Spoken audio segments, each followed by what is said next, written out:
नमस्कार दोस्तों, मैं आपका अपना दोस्त इंजीनियर हेतराम गुजर हमारे यूट्यूब चैनल केसीसी कोटपुतले में आप सभी लोगों का हार्दिक स्वागत और अभिनंदन करता हूं। तो चलिए दोस्तों, हम गुणनखंड के एक लास्ट टॉपिक पर डिस्कस करते हैं।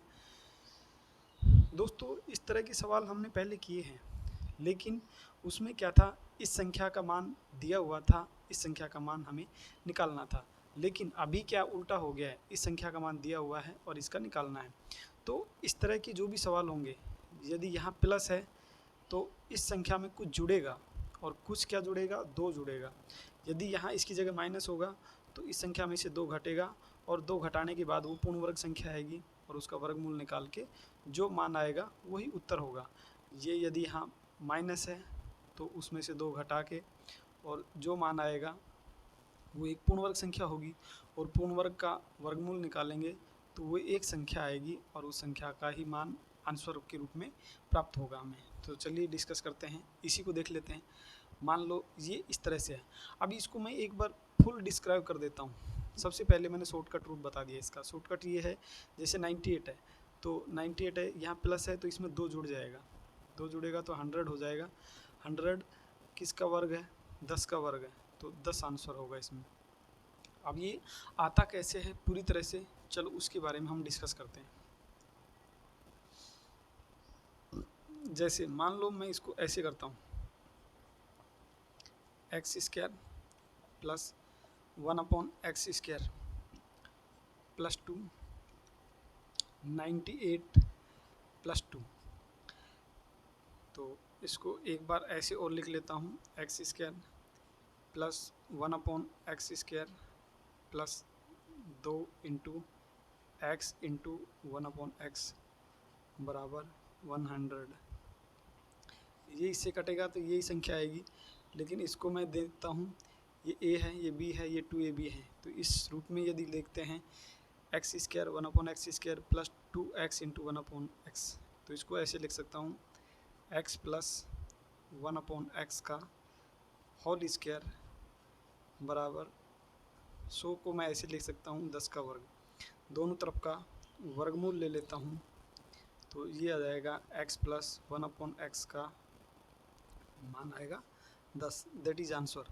तो दोस्तों ये तो था इसका डिस्क्राइब रूप, और मैंने शॉर्टकट रूप पहले बता दिया था, लेकिन हमें करना एग्जाम में शॉर्टकट रूप से ही है, हम इसको डिस्क्राइब रूप से नहीं करेंगे। तो चलिए हम दोबारा से इसको इस तरह से करते हैं और एक अलग से सवाल हम लेते हैं।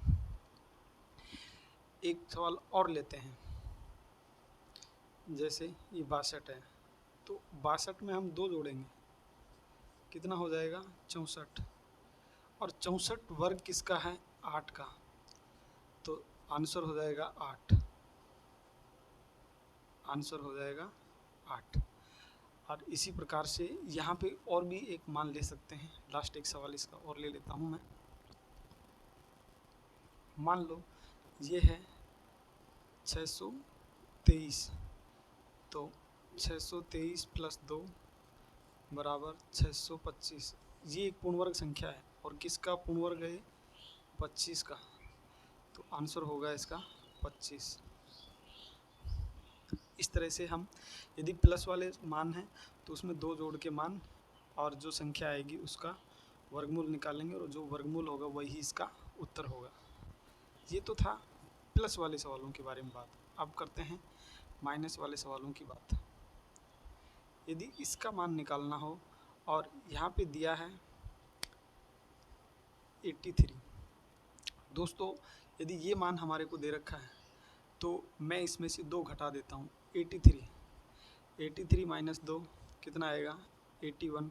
ये पूर्ण वर्ग संख्या है और ये किसका पूर्ण वर्ग है, 9 का, तो आंसर आएगा 9, दैट इज आंसर। इसी प्रकार से एक और मान ले लेता हूँ,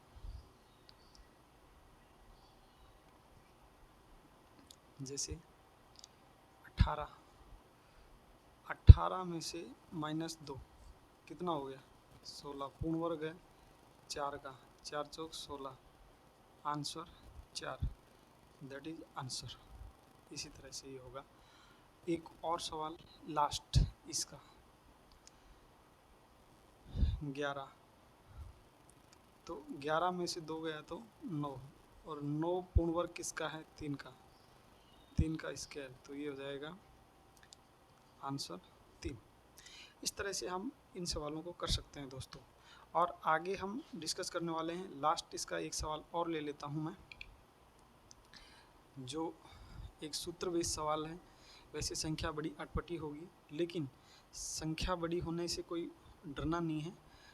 सूत्र हम इसमें ये पढ़ते हैं, ए स्क्वायर प्लस बी स्क्वायर, ए स्क्वायर प्लस बी स्क्वायर बराबर ए प्लस बी का होल स्क्वायर प्लस ए माइनस बी का होल स्क्वायर बटा 2। ये एक जो सूत्र है हमारा, इस सूत्र के आधार पर ही हम इसको डिस्कस करते हैं। और एग्जाम्पल इसका ये है, 107 गुणा 107 प्लस 93 गुणा 93, इसका मान निकालना। देखने में संख्या बड़ी लग रही है, लेकिन इसको इस सूत्र पे रखते हैं तो ये ऐसे आएगा, 107 प्लस 93 का होल स्क्वायर प्लस 107 माइनस 93 का होल स्क्वायर बटा 2। इसको जोड़ते हैं तो ये 200 आएगा, और 200 का होल स्क्वायर प्लस इसको इसमें से घटाते हैं तो 14 आएगा, 14 का स्क्वायर बटा 2। 200 का वर्ग करते हैं तो कितना आएगा? 40,000, और प्लस 14 का वर्ग करते हैं तो 196 बटा 2, ये आ जाएगा 40,196 बटा 2 बराबर, इसको काटेंगे तो ये आ जाएगा 20,098। ये जो कि बहुत बड़ी संख्या है, लेकिन इस सूत्र के आधार पर यदि करेंगे तो ये गलत नहीं होगी और बहुत ही आसानी से ये सोल्व हो जाएगी। तो इस तरह से दोस्तों हम देखते हैं कि बहुत ही एक क्रिटिकल सवाल है, और उसको सूत्र के बेस पे हम बहुत आसानी से इसको हल कर देते हैं, ये बशर्ते कि ये सूत्र हमारे को याद हो। तो चलिए दोस्तों, आज हमारा गुणनखंड का ये टॉपिक यहाँ समाप्त होता है। और यदि इसमें किसी भी तरह का क्यूरी आपका है तो हमारे चैनल को आप सब्सक्राइब कीजिए, यदि चैनल पे नए हैं तो। और जो वीडियो अच्छा लगा है तो उसको शेयर कीजिए, लाइक कीजिए, कमेंट कीजिए, और नए नोटिफिकेशन के लिए आप हमारे चैनल को सब्सक्राइब करके और बेल आइकन को प्रेस कीजिए, ताकि जो भी नया नोटिफिकेशन होगा वो आपको जल्द से जल्द मिल सकता है। तो तब तक के लिए bye bye, have nice day, good bye.